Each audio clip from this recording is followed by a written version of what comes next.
What's up, everybody? Welcome to another episode of the AI Marketing Navigator. This is your daily compass in the ever-evolving world of AI marketing. Okay, so today we are dropping another daily digest episode. Just tons of news coming out of OpenAI that is super relevant to anyone who's using these AI models, which obviously includes us here at the AI Marketing Navigator. And this is coming mostly from Reuters, and it's the news that OpenAI is working on a new version of their model, and it's codenamed Strawberry. And apparently, exactly how it works and what it's capable of are closely guarded secret, obviously, understandably, at OpenAI. But one of the primary goals appears to be enabling their AI models to perform autonomous internet searches. And OpenAI is referring to this capability as doing deep research. And Reuters goes on to say that this has eluded the AI models that we're familiar with to date, according to their interviews with AI researchers. So the Strawberry Project was actually formerly known as Q-Star, and apparently this was the major breakthrough inside the company that happened in late 2023 that resulted in Sam Altman briefly being fired. And the rumors were that the board got a glimpse of some technology or capability that they believe Sam Altman was perhaps keeping from them or not being entirely forthright about.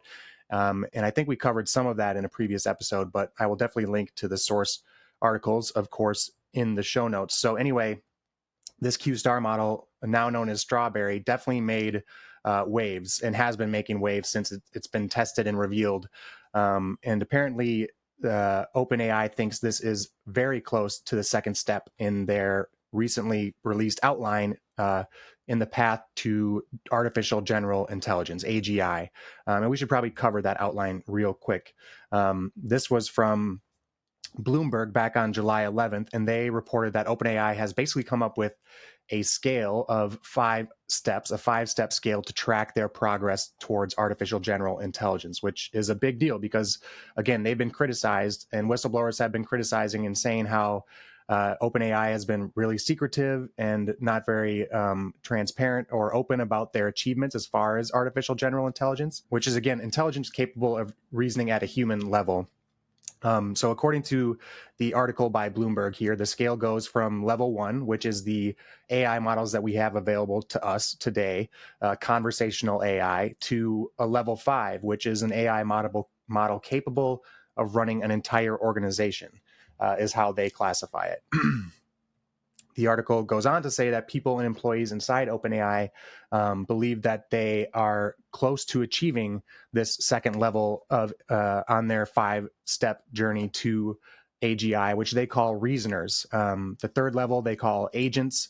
And according to the article, these are systems that can spend several days doing a task on behalf of a user and taking actions on behalf of a user, essentially.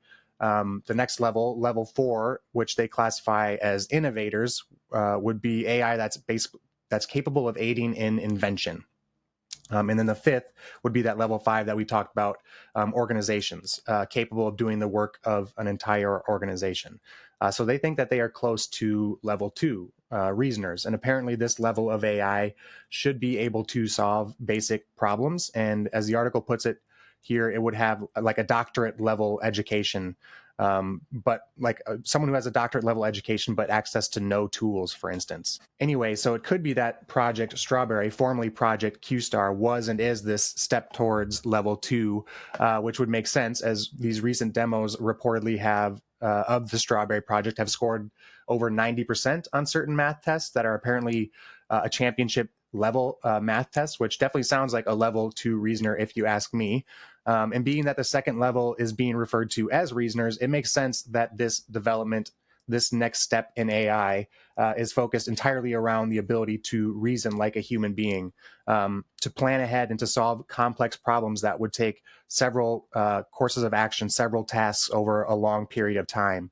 And the level 1 artificial intelligence that we have experienced so far and have access to so far definitely falls short when it comes to these long-term, these highly complex problems that would require multiple actions and multiple steps, and that require a good deal of logical reasoning. And often when these level 1 models encounter this type of problem, that's when we get this horribly incorrect information that we see sometimes in the AI overviews of Google, for instance, or that if you use these models frequently, you see in the form of hallucinations, as they're called. And these problems are being called long horizon tasks, LHTs, at OpenAI, which again are these complex problems that require long-term reasoning and multiple steps. And this all brings us back to that deep research that Strawberry is reportedly capable of, which is essentially the form and the model of post-training or fine-tuning that's going to be taking place with Strawberry. So definitely huge news in the path towards AGI.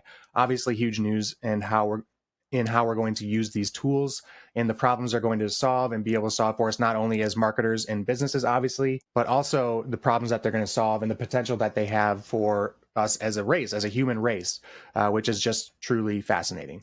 Okay, and on to the second part of our Daily Digest episode today, which also involves OpenAI, but not entirely. This bit of news comes from a Twitter post that I will link in the show notes, but it talks about new AI models that have been introduced to the LMSYS chatbot arena.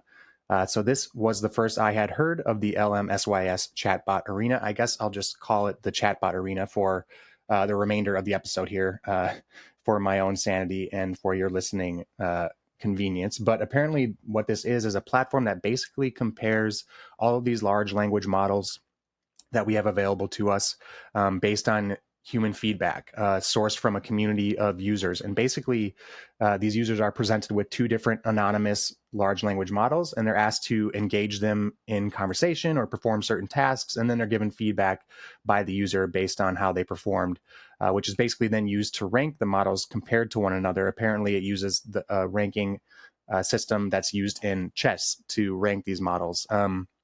So the significance of the LMSYS chatbot arena is really huge. It's, again, at its core is this democratization of capabilities of these models. It also is going to foster competition between these model developers, which is obviously the best fuel for innovation and advancement. Anyway, now that you know a little bit of the background of the chatbot arena, the news is that there's some new models that have popped up in the chatbot arena.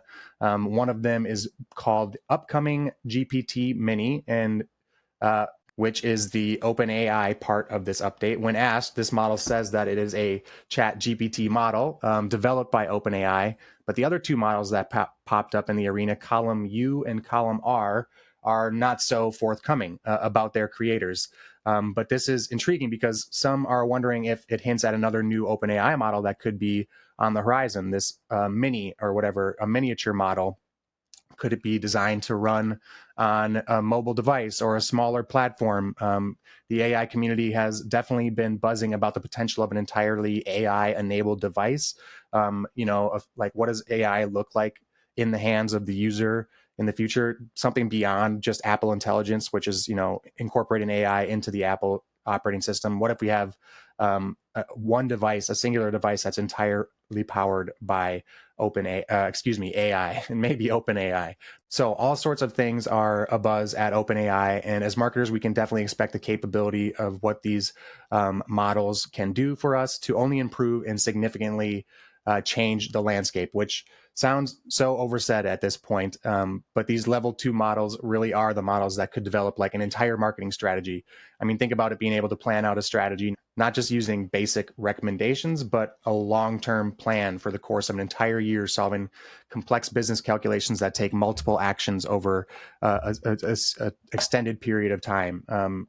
Solving complex business calculations on how to get your statements profitable, given a huge balance sheet. Sometimes it feels a little silly to only talk about the business and marketing side of all of this, but that's what we're here for. And while I hope that AI solves some of the world's biggest problems, and I'm hopeful that it will, I would be very happy if it could also solve some of our marketing problems along the way. So I will keep bringing you the latest in AI and marketing. Okay, so that does it for today's episode. If you enjoyed the show or found it useful in any way, please do me a favor and follow on Spotify or subscribe on your podcast platform of choice. A review on top of that would be even more appreciated and so super helpful to the show. So until next time, and as always, thanks for joining me. And remember to stay curious, stay consistent, and keep navigating forward. Bye.